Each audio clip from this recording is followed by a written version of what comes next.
Hey guys, welcome to another episode of True Crimes and Weird Times. I'm Ashley. And I'm Kim. And today, I'm going to be covering remote viewing.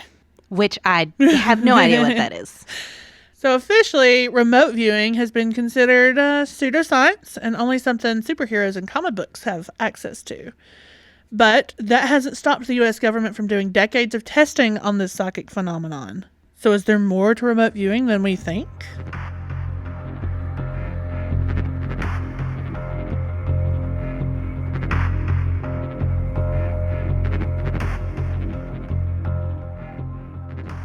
So Kim, remote viewing is...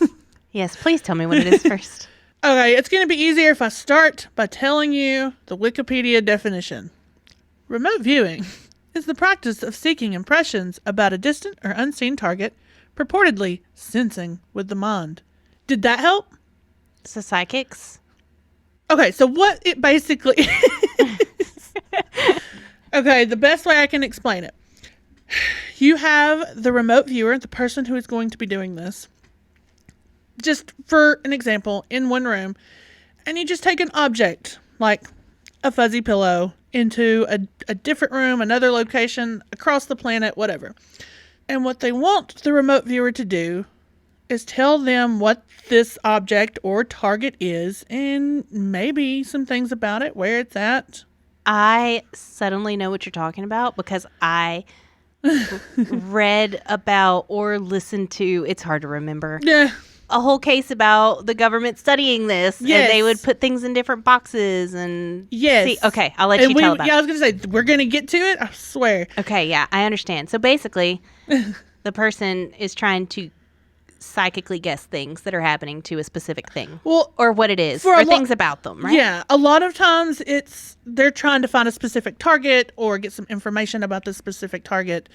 It's not always 100% accurate, which is part of the reason why scientists don't take it very seriously. That's the only reason. Kim, don't start at the beginning. Sorry. Open mind. Now, the remote viewer may see something or feel something, like maybe they sense something soft, or maybe they can sense the color, it's white, or that it's, I don't know, in a dark room, or they sense an open window and they can kind of get some it's basically they're sensing information. Okay.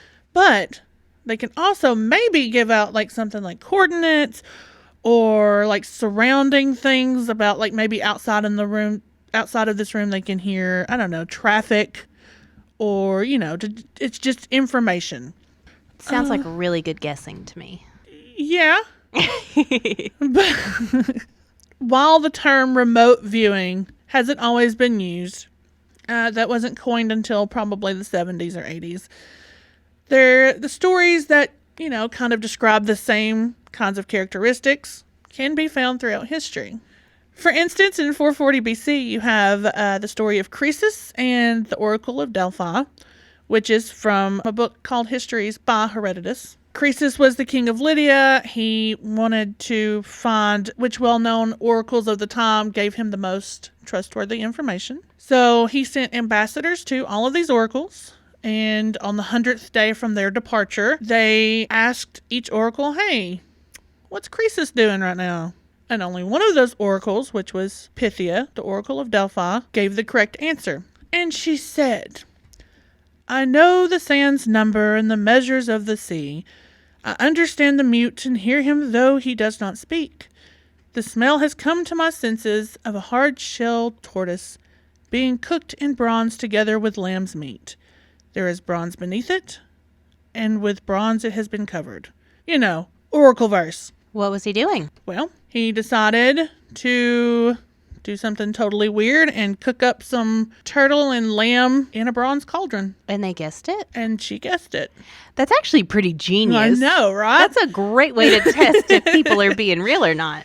As far as psychics go, I guess. Yeah. Oracles. Yeah. Oracles. Originally, this was, considered just clairvoyance. And it was typically considered, parlor tricks. Hey, guess what I'm drawing? Oh, it's a sun. You win. But during the 19th century, during the big spiritualism movement, we're talking seances and all that jazz, it started giving this more attention. which in turn gave researchers kind of an opening to start looking at this at a scientific angle. One of the more notable and earliest experiments was that of the Creary sisters. In Buxton, Derbyshire, England, there were a family of 5 sisters, Emily, Alice, Maud, Mary, and Kathleen, who claimed to have played a game called the Willing Game. And what they would do, they would sit around in a room with their father, Reverend A.M. Creary, and one of the girls would leave the room, and the rest of them would choose an item, I don't know, a candlestick or something. And when the girl came back to the room, she had to guess what object they chose. They claimed that they would choose an item that stuck out vividly in their minds so that they could, I don't know, telepathically send messages to her. Project it to her? Yeah. And the father, and actually a woman that worked at the home at the time, said that they had a pretty high success rate when they played the game. So, of course, this garnered some attention. Yeah, but I feel like I could probably do that. Hey, Kim, what am I looking at right now? Probably one of the 5 items in this room. Okay, that was too easy. So the researchers at the Society for Psychical Research spent 7 years running tests on these girls. That's a long time. Yeah. They must have been pretty convincing. Okay, I'll give it that. If they spent 7 years studying them, they must have been pretty legit, at least a little. Yeah. A lot of times it was simple tests, guessing the number or a suit of a playing card. Other times it could be an object that was hidden that they had to guess where it was or what it was. Or guessing a name that was made up. The researchers just made up a name and they have to guess it, which they showed some of the names. And a lot of times they would get it right, but sometimes you could see where they were working out part of their name. For instance, I can't remember off the top of my head, but the name Baxton, they would get Sexton or something weird. You could see some of the letters. Close. Yeah. And then they would kind of get closer to it. Unfortunately, in 1888, it had come out that 2 of the Creary sisters had confessed to cheating. They were using a signaling code between the sisters. For instance, if they touched the right side of their face, it was something, just very subtle clues they were giving each other. This is why I'm a skeptic. But they did not admit to always cheating. Well, of course they didn't admit to always cheating. They admitted to cheating only when there was a pressure to get right answers. Sometimes when their father was there. Sometimes when they were kind of getting it wrong, but the researchers were kind of getting frustrated and they wanted to perform well. They were just afraid of disappointing, which makes sense because these were young girls. The oldest was only 17. Yeah. So I can see where there would be pressure. Also, at one point, in just 6 days, they were going through 382 tests. That's in less than a week. So even if they were psychically gifted, wouldn't that just be exhausting anyway? They're bound to get things wrong. They're bound to just cheat to keep guessing the right answers. Yeah, but I could see feeling that pressure immediately as soon as you were being studied. Yeah. If it's a game at home, that's one thing. But as soon as someone brings you in and they're taking it seriously, if they're young, they're going to panic and think, I'm going to be in trouble if we aren't real. So we've just got to keep doing it as long as they want us to. Yeah. So, I can see a lot of pressure. But here's the thing. Even if they were using clues to give hints to each other, there were still tests that were run where the girls weren't able to give each other clues, maybe individually, or there were times where they weren't able to give each other clues. The success rate of these guesses were still much higher than chance could allow. So, even if they were cheating some, there's a chance that mathematically there was no way they could cheat all of the time. They gave room for chance, and they were still higher than that. And I didn't get into all the numbers because I'm not great at math, so... Okay, I'll give you that. So there's still a chance that... And maybe... They're sisters. They lived together. They played together. They studied together. This was in the 1800s. They're together. Maybe they just had that gift of being sisters. You know what I mean? Just kind of knowing how their brain works and what they would do and what they would say. Yeah. In 1922, a French chemical engineer by the name of, and you're going to have to forgive me Rene Worcalier. Looks right to me. Okay, thank you. He also began to run experiments between, quote, agents and, quote, percipients, where the agent observed a target image. They looked at an image of something, and the percipient had to attempt to reproduce it. Now, when I say reproduce it, they could have drawn it. They maybe talked about it. You know what I mean? Mm-hmm. They just had to figure out what the other person was looking at, thinking of, whatever. Now, I'm going to call him Rene. Rene claims from his experiments that men would transmit the thoughts better to women, but that the women were better at receiving these thoughts. Now, he also said that younger people were more sensitive to mental impressions than older people. And I thought about that a little bit, and maybe it's because they say the older, the wiser. So maybe since their minds are still so fresh. I mean, kids always seem to be more tuned in to the paranormal than adults do. Yeah. And maybe it's just because of their imagination, but... Maybe. What I pictured was like, we get older, we have all of this information just kind of stuffed in our heads our whole life, and maybe we're just blocked up. Mm-hmm. And kids are just able to receive it better. Kind of makes sense. Yeah. Now, his experiments were like super well received by parapsychologists, obviously. It was still really widely criticized by the scientific community. And Kim. And I mean, throughout the years, similar tests were run over and over. They were all met with some degree of skepticism. It turned it into a fringe science, a pseudoscience, and I mean, this isn't something that anyone was going to fund, especially Kim. Especially me. I'm not giving this any money. However, the 60s brought the new age thinking, also LSD. That's a good factor. Yeah, that's an important factor in this. I mean, I'm just going to say it. But it kind of created a little mini renaissance, and piqued society's interest in like consciousness studies, psychic phenomena, LSD. But this started to like give some attention to it. They were finally able to get some financial support so they can start research and stuff like this. So in the 70s, the Stanford Research Institute, SRI, they began to study the paranormal, and one of those things was remote viewing. Now, this is what's going to become the basis for what started Stargate Project. This is specifically the part that I've read about is the Stargate Project. Because just to be clear, while I don't necessarily believe the paranormal stuff, I love reading about it. Oh, gosh, yeah. And the government did test this. This part is true. Yeah, this is not speculated. This happened. This actually happened. There's documents and stuff. Yes. You can actually find those documents online. That's part of why this took me so long, Kim, because I was on the CIA website just looking up remote viewing documents. Pages upon pages of tests. That's a lot. Yeah. And I'll share that link. You can go down the rabbit hole.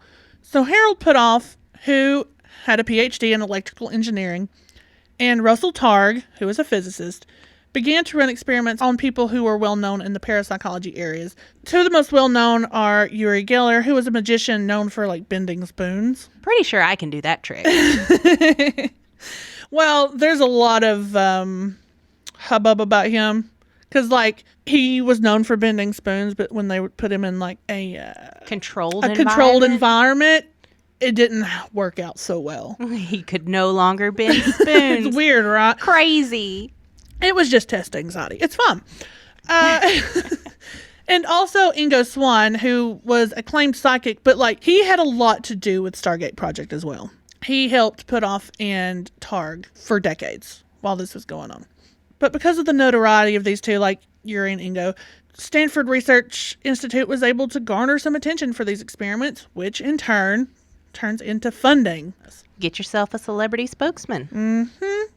Around this time, we were in the Cold War between us and the USSR, the Soviet Union. Well, the U.S. discovered that the Soviet Union had been studying parapsychology and remote viewing for quite a while. And in true U.S. fashion, we went, we got to get to the moon first. We got to do this. Oh, yeah, that.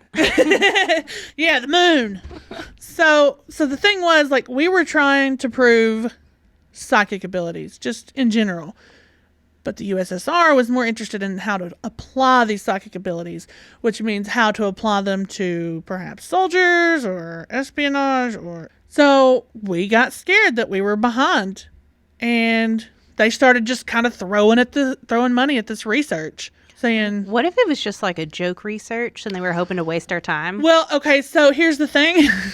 It was either a video I watched or like I listened to a couple of podcasts on it as well. Somebody mentioned like, what if perhaps the Soviet Union wasn't like really doing anything and they were just doing it for us, and then like we just kind of went along with it and like wasted our time. All of us were just wasted. But well, here's the thing, because now the Soviet Union knows that we're doing it, so now they're doing it, and then we're just kind of just screwing with each other now. Yeah, like a kid who wants to play with your toy. So they're like, but I've got this great stick over here, so you go play with the stick and they get to take your toy.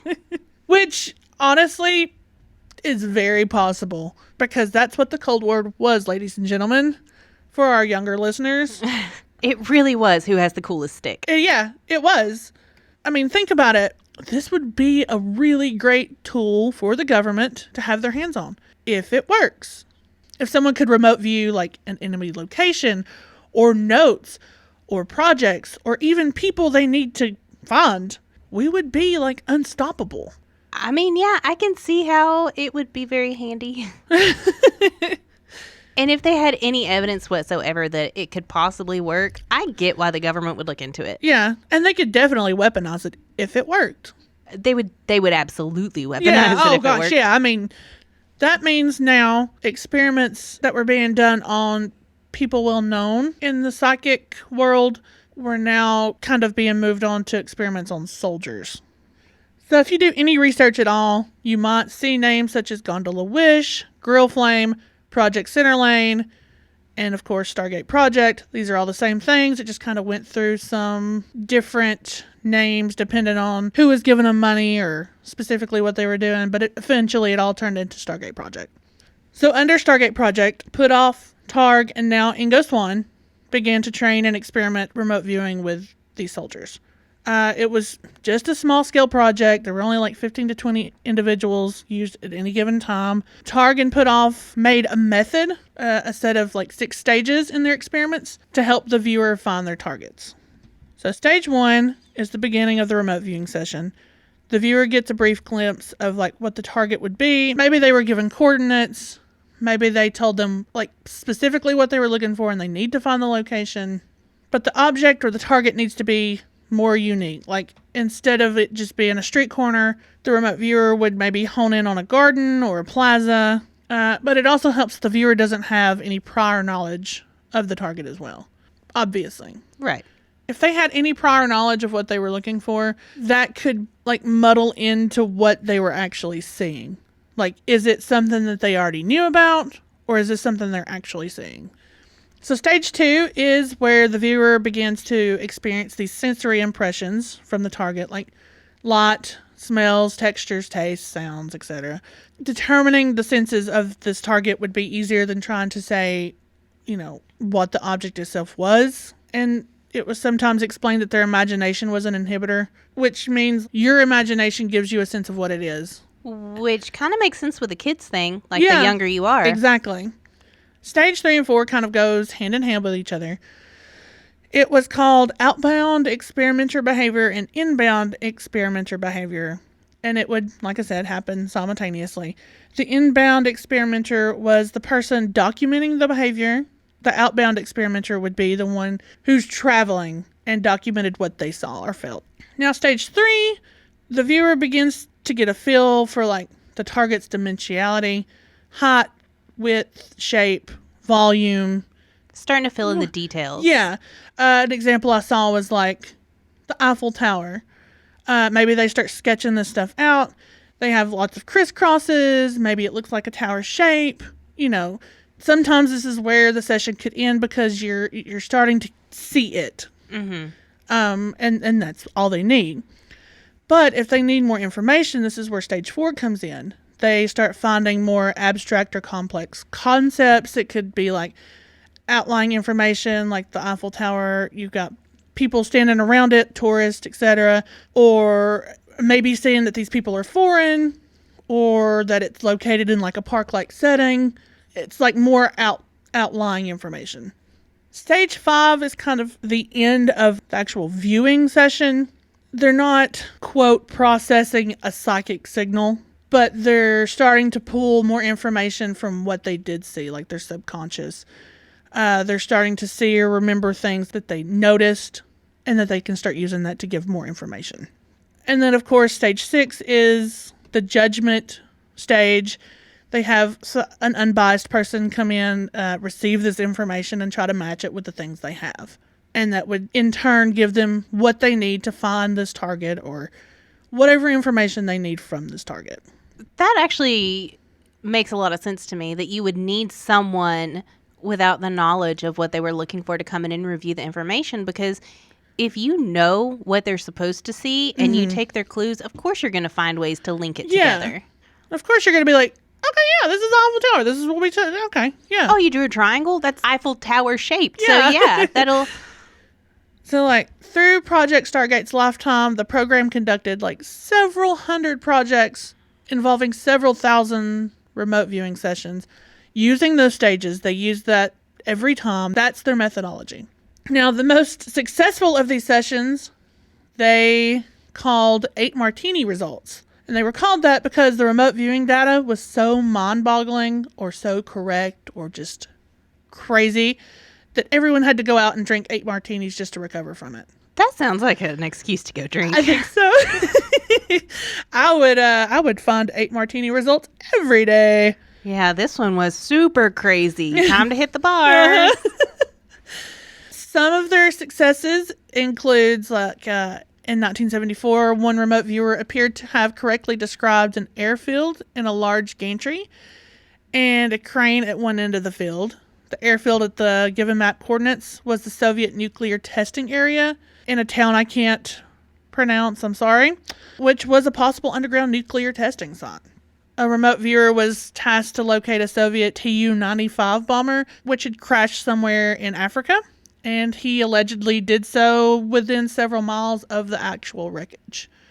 In September of 1979, the National Security Council staff asked about a Soviet submarine that was under construction. The remote viewer reported a very large new submarine with 18 to 20 missile launch tubes and a large flat area at the end of the submarine, and that it would be launched in 100 days. 2 subs, one with 24 launch tubes and the other with 20 launch tubes, and a large flat area deck were reportedly sighted in 120 days. So they were pretty close. In January of 1989, Department of Defense was said to have asked about Libyan chemical weapons work. A remote viewer reported that a ship named either Patua or Potua would sail from Tripoli to transport chemicals to an eastern Libyan port. Reportedly, a ship named Batato loaded an undetermined cargo in Tripoli and brought it to an eastern Libyan port, which was...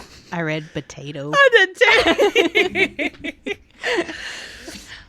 Which was kind of close to what they saw, and that's, again, part of the problem. It's not 100% accurate because we're basing it off people's perceptions. It's still really impressive, I know, though. right? The last one I have is remote viewers were also said to have helped find Scud missiles and secret biological and chemical warfare projects. And they located and identified the purposes of tunnels and extensive underground facilities. So, like, they were using them for things, and they were able to find things. Maybe not in the time they needed, which may be part of the problem. So... Yeah, I guess the viewings would be very vague, and...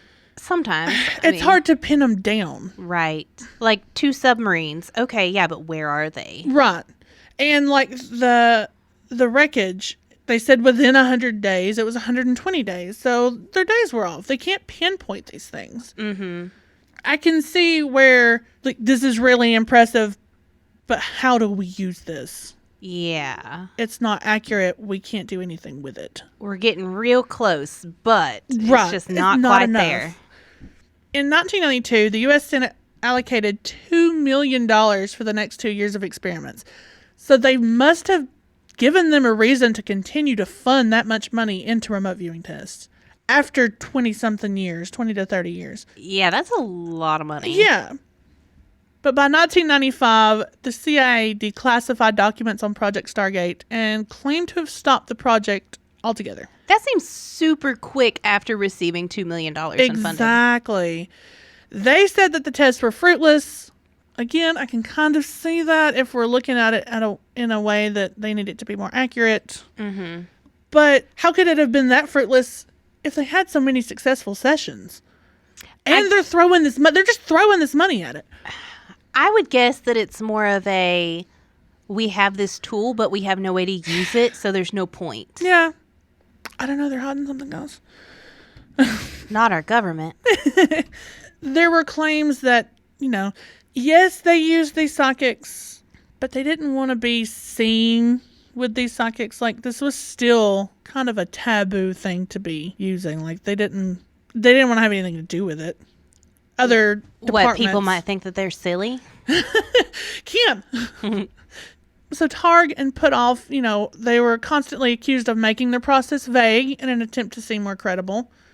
I can see that, but at the same time, if you're looking at it from their methodology, it's going to be vague because, one, each person is going to be different. Each person could see it differently. And I think it's just based on the person. But they say that the process was vague so that they can seem credible. But Targ and Puthoff defended their work time and time again throughout the years.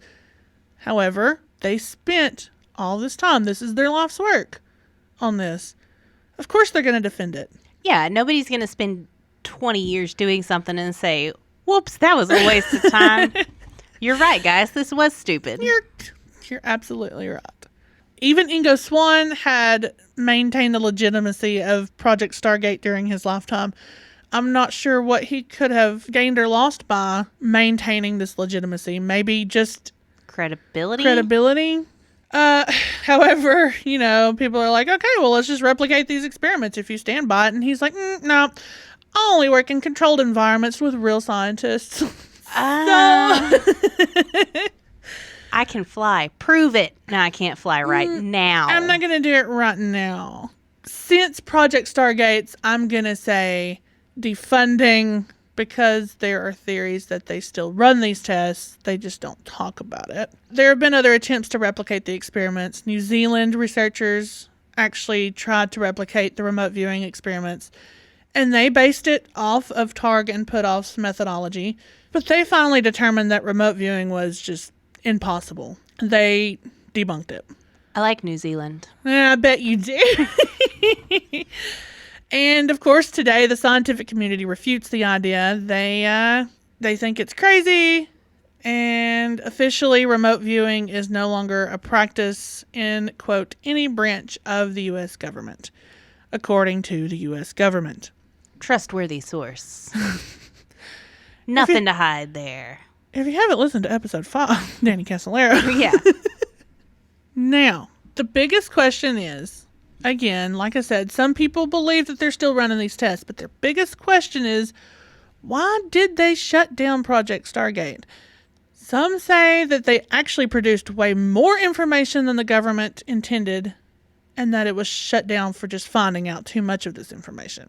There were a ton of theories that included the government wanted to cover up an espionage leak that was happening, or that the Stargate Project uncovered certain secrets, such as the fake death of Hitler. Oh. That the CIA wanted to stay secret. Again, there's others. There's tons more rabbit holes. I tried to stay out of all these rabbit holes because, guys, I'm telling you what, I've had 12 pages of notes that I had to condense down to 8. I have 4 other episodes I can make from this. I spent 2 weeks on this. There's just so much overwhelming information. So I'm just going to stick with the one I picked because I love it the most. According to a man named Joseph McMoneagle, who was part of the U.S. Army, and he was actually one of the first soldiers recruited into the Stargate Project as one of the viewers. He claims that the government did use psychics in their operation, but that it was done as a last resort.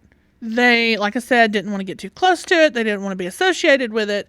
He says that their closed minds about the tactics used made them hesitant, not the accuracy of the tactics. What do you mean by that? So what he's saying is they were hesitant to use them because they were or psychics, but they trusted the accuracy. Okay. Yeah. They knew it worked. They just didn't want to be seen using it. Okay. That makes sense. Yeah. Now, in 1984, he was located at the Monroe Institute, located in Virginia, when Robert Monroe, who was the Institute director, and an unnamed monitor, I'm assuming to use the unbiased monitor, handed him a sealed envelope and led him through a remote viewing session. Now, McMoneagle claims that neither he nor Monroe knew what was in this sealed envelope or what he had been assigned to view. During this remote viewing session, he was only given, quote, selected geographic coordinates provided by the parties requesting the information. Now, I found on Slate.com part of the transcripts of the session, and the session goes as follows. Kim, if you want to be the monitor. Yeah, to make it easier, I'll read one part. Subject, which is going to be McMoneagle.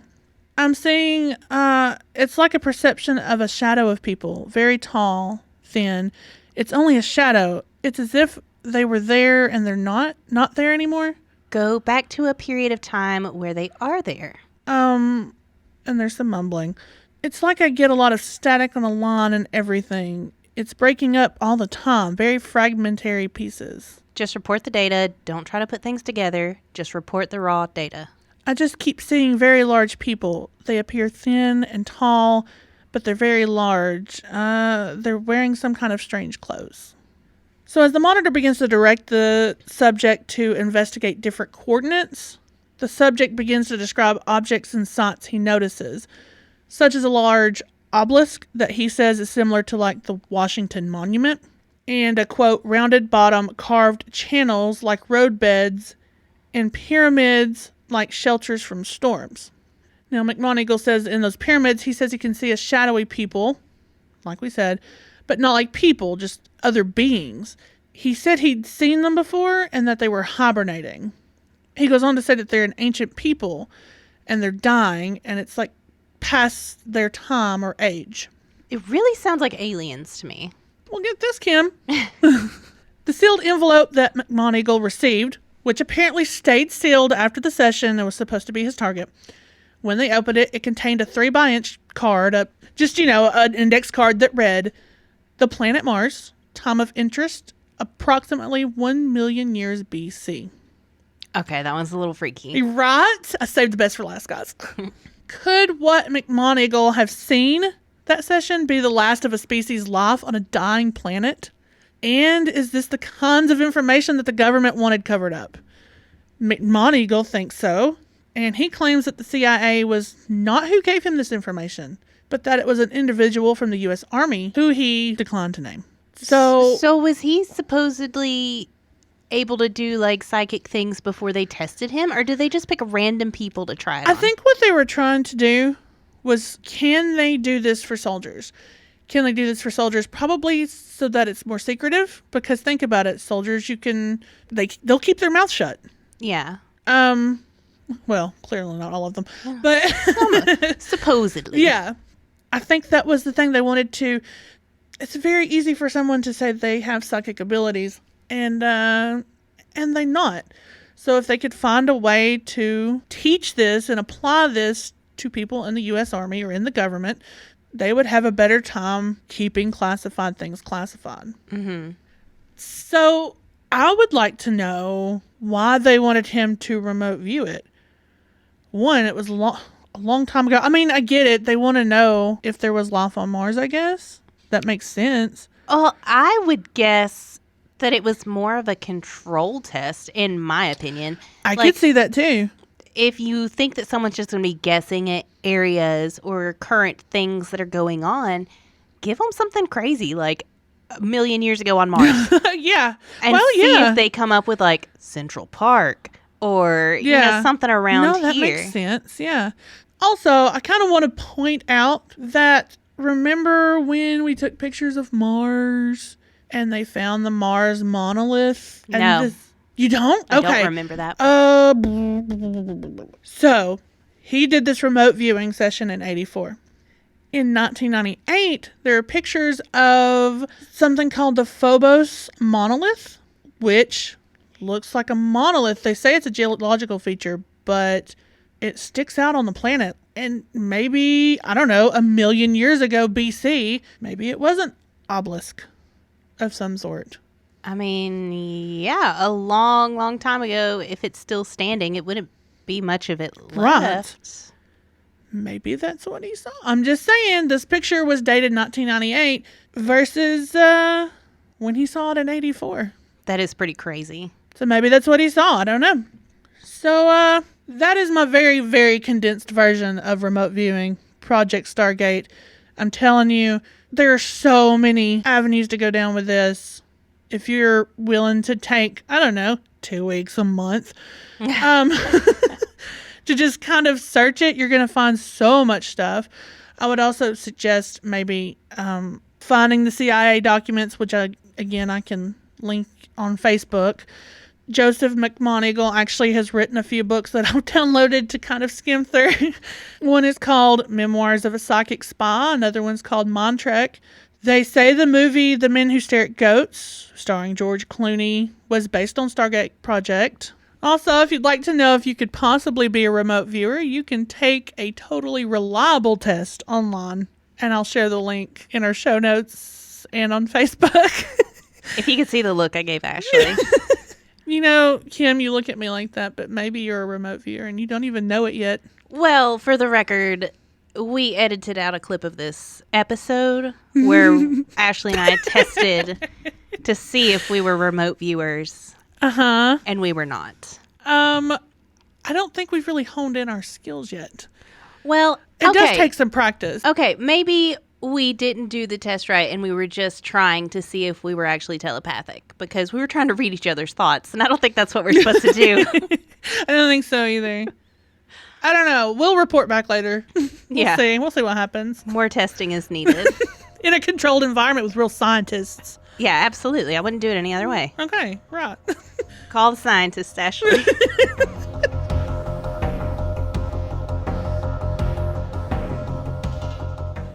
Thanks for listening. Like us on Facebook at True Crimes and Weird Times Podcast. Follow us on Instagram at True Crimes Weird Times. Email us your stories at truecrimesweirdtimes@gmail.com. And if you enjoyed the show, make sure to subscribe and leave a review. Bye.